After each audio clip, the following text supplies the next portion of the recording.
Bismillahirrahmanirrahim. Qala al-musannifu rahimahullah ta'ala wa nafa'ana bi'alumi fid darin. Amin. Wa'lam anna al-ala lahu ma'anin bi'i'tibaril maqamati wa rubbama ju'ilat aqwalan wa laysa bihasanin. Fa fi maq'id du'a kama huna kullun mu'minin walau 'asiyan li'anna al-'asi ashaddu ihtiyajan li du'a'i min ghairihi. Wa'lam dan ketahui olehmu annal ala lahu ma'anin bi'atibaril maqamati, bahwa sungguh al keluarganya Nabi, lahu beginya al ma'anin itu beberapa makna.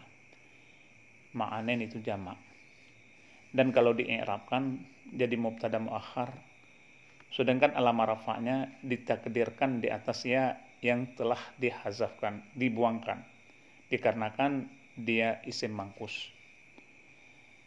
Nah, jadi di sini al keluarganya Nabi itu banyak maknanya.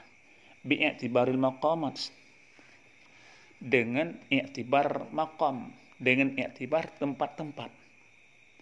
Nah, maka perlu kita ketahui bahwa keluarganya Nabi itu mempunyai beberapa makna, ibarat dengan i'tibar maqam. Dengan makam pada hakikat yaitu kedudukan seseorang yang menunjukkan kedekatan, artinya kedekatan dengan Rasulullah. Siapa sebenarnya keluarganya Nabi yang dimaksud pada makam, pada kedudukan, sebab posisi tersebut itu tidak bisa diperoleh, tidak bisa disandarkan, harus melalui proses. Maka disinilah makna keluarga Nabi dengan ibarat makam itu banyak. Sehingga musannif menyambungnya, warubbama ju'ilat aqwalan wa laysa bihasanin. Dan terkadang dijadikan ia beberapa pendapat, dijadikan akan dianya walaysa bihasanin, tidak ia pendapat itu yang bagus, tidak ada pendapat tersebut kalau dijadikan beberapa pendapat, karena gambaran daripada keluarganya keluarganya Nabi SAW itu banyak dengan diibaratkan beberapa makam. Sebab ini menyangkut dengan selawat, pun telah kita bahas beberapa hari yang lalu, di mana Nabi menyuruh untuk berselawat kepada Allah.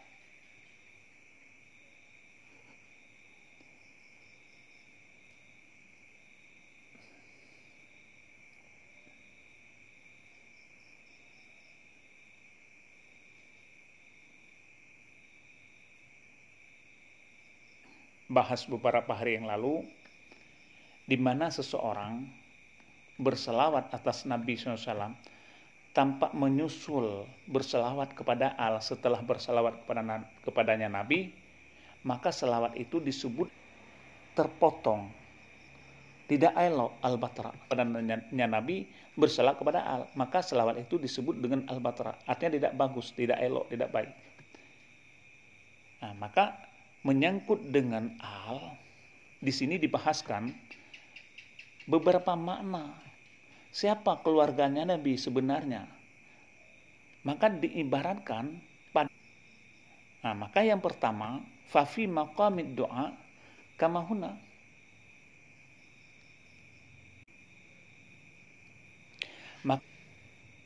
Makna keluarganya Nabi, maqamid du'a, pada makam doa, kama huna, seperti di sini, sebagaimana barang di sini, kullu mukminin, itu tiap-tiap orang mukmin, walau asiyan, walau ada ya orang mukmin itu maksiat.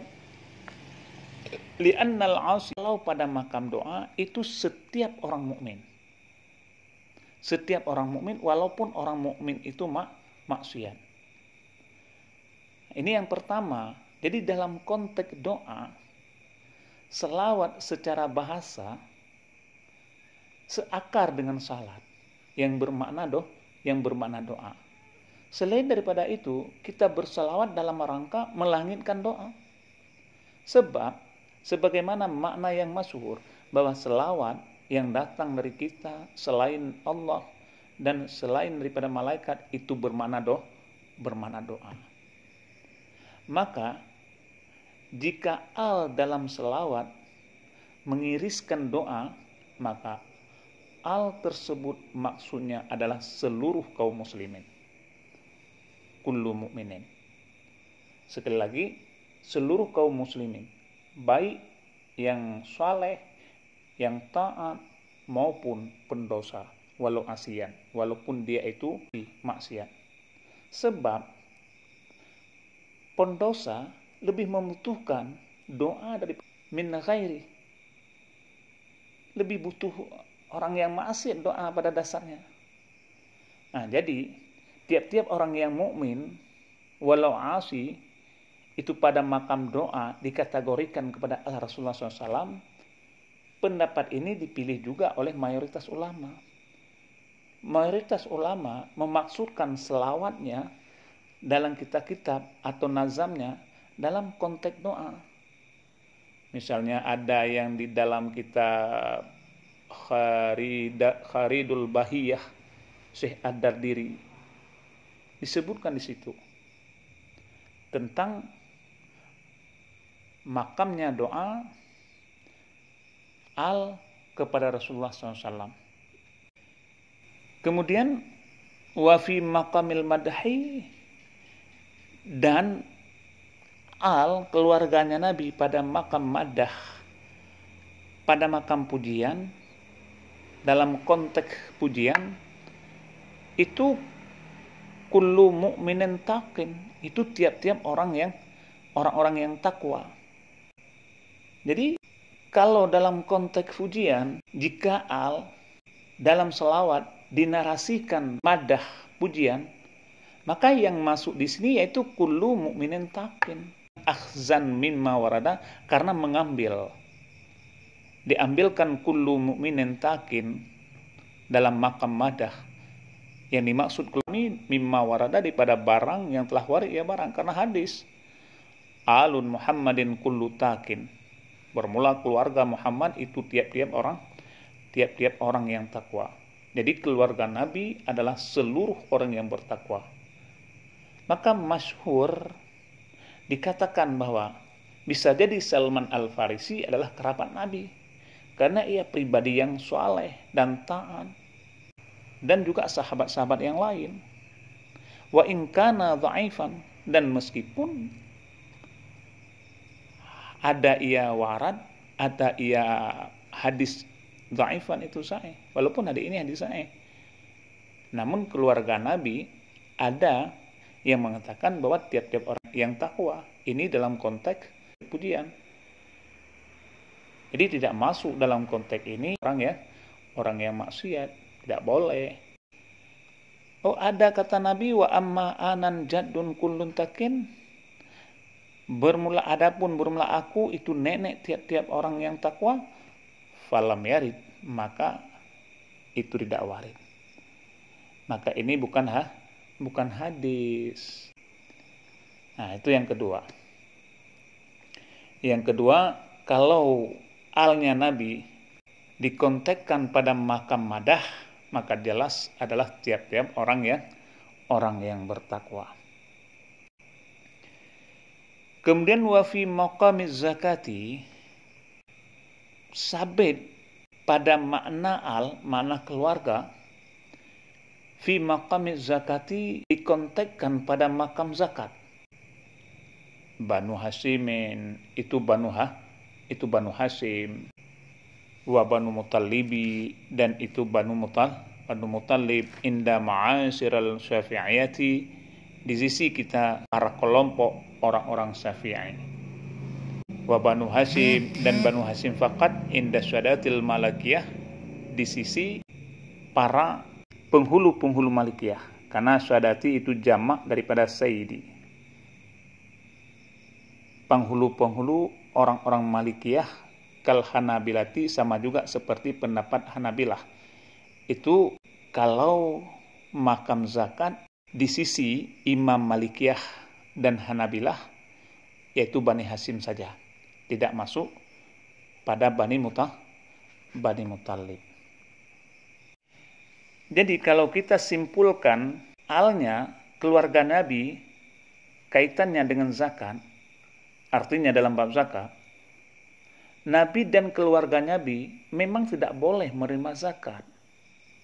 Imam Malik menyatakan bahwa kerabat Nabi yang dilarang menerima zakat adalah muslimun daripada Bani Hashim.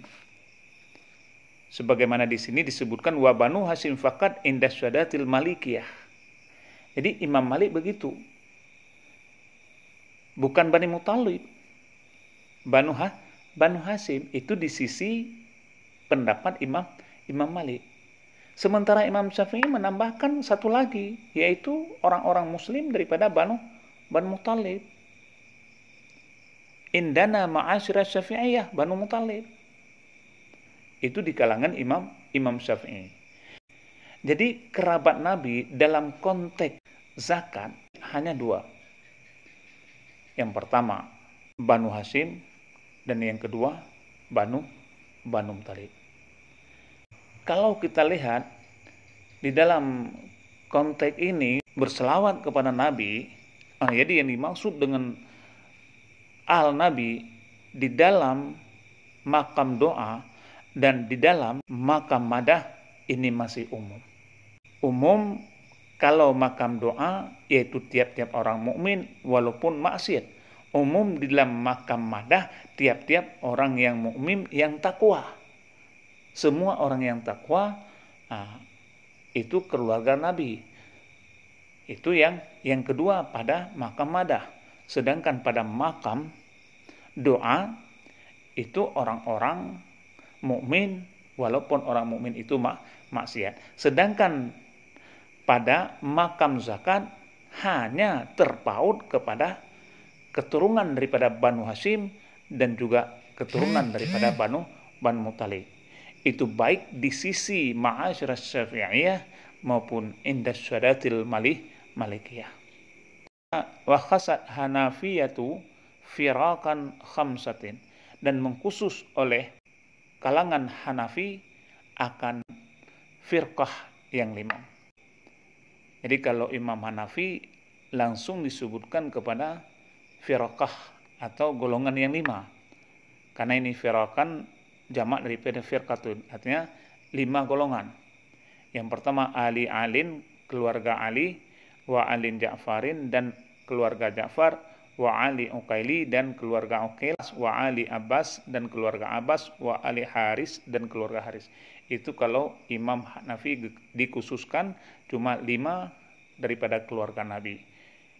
Keluarga Ali, keluarga Ja'far, keluarga Uqail, keluarga Abbas dan keluarga Haris.